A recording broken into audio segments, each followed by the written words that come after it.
Good morning. Good morning. I'd like to begin with some brief information about your background. Could you tell us where you went to law school? I went to law school at Case Western Reserve right down the street. And what kind of law do you practice?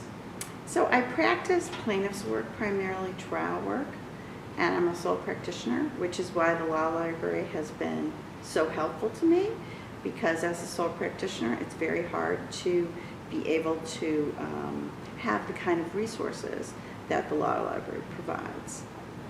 How long have you been practicing in Cleveland?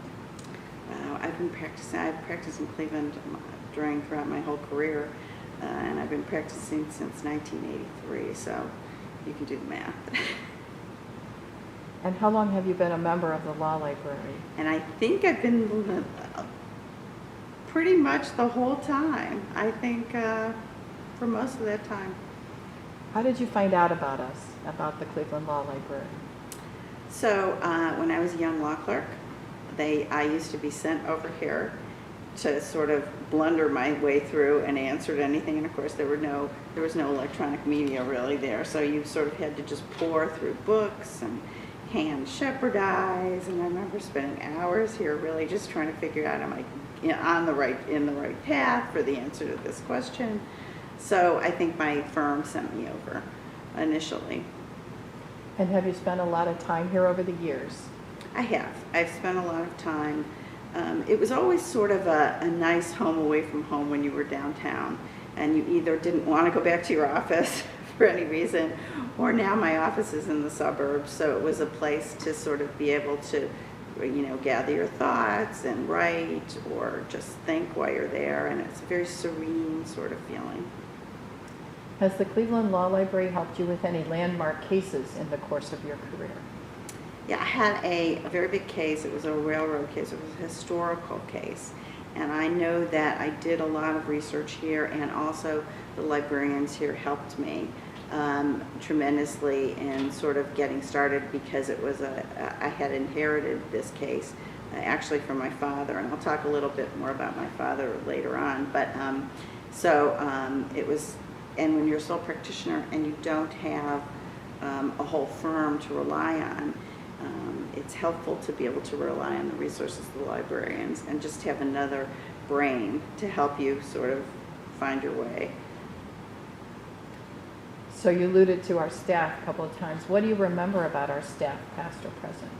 Well, I remember I probably asked really stupid questions when I was a young lawyer, and I was intimidated, because it's such an august place, and you really feel when you're in the reading room like you're becoming part of a fraternity, and you think, wow, just think of all the judges and lawyers who've been here in the past, and now you're sort of part of the group. Do you have any special memories of your time here? Well, I will tell you a story. I wandered into one of the rooms in the back, which has all the pictures of either the past law librarians, I think, or else the presidents of the board. And one of the presidents of the board was a man named Craig Spangenberg. He was a famous trial lawyer.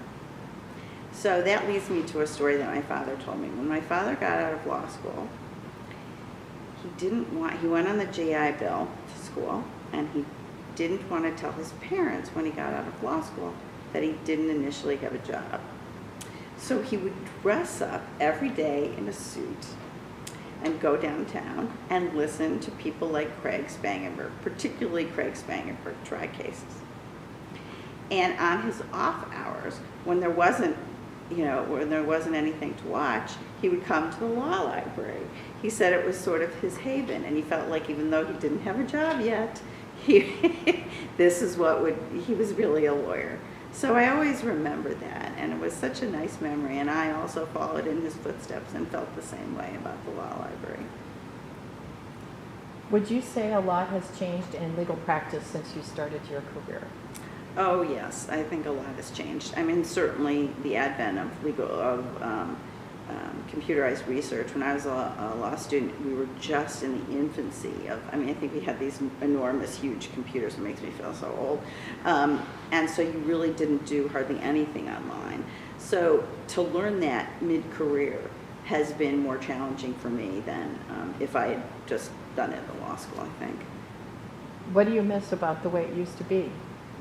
So one of the funny things I remember, and probably other people have said this, is there used to be a public address system, or maybe there still is, but where if you got a phone call here, because of course nobody had mobile phones, so when your office called, they would put it over the loudspeaker, you know, Ms. Tricarichi or Carla Tricarichi, you have a call.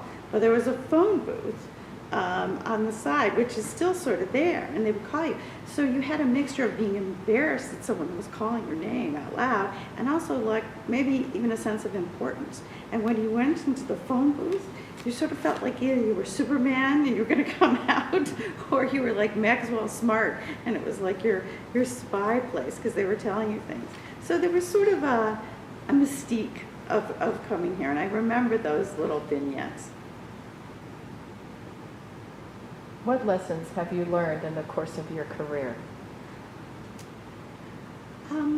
Well, I think I've learned a lot of law, but I think I've learned that the importance of collegiality, and that's why the law library is important to me. I was honored actually many years ago when one of the past chairs of the board asked if I would come on the board, because I don't believe they had ever had a woman on the board, and they had not had a sole practitioner. The board was primarily large law firms, and so I was sort of going to be a different kind of representative. And so I've learned that the collegiality in the legal community is important, and I think the law library helped me with that, because there are people that I met that I never, managing partners of major law firms that I would not have worked with or met had I not been part of the board here. What services that we offer have you taken advantage of? Well, primarily legal research and the help of librarians. I mean, those are the major things, and use of the facility. And have you attended any of our programming? I have attended CLEs. And is there anything else that we didn't talk about that you'd like to add? I think generally it's just been a wonderful, as I say, the collegiality. When I was a young lawyer, I used to know a lot of people sitting at these desks, and we'd sort of help each other, and the staff would help us. So I have a very good, warm feeling about the law library. Thank you very much.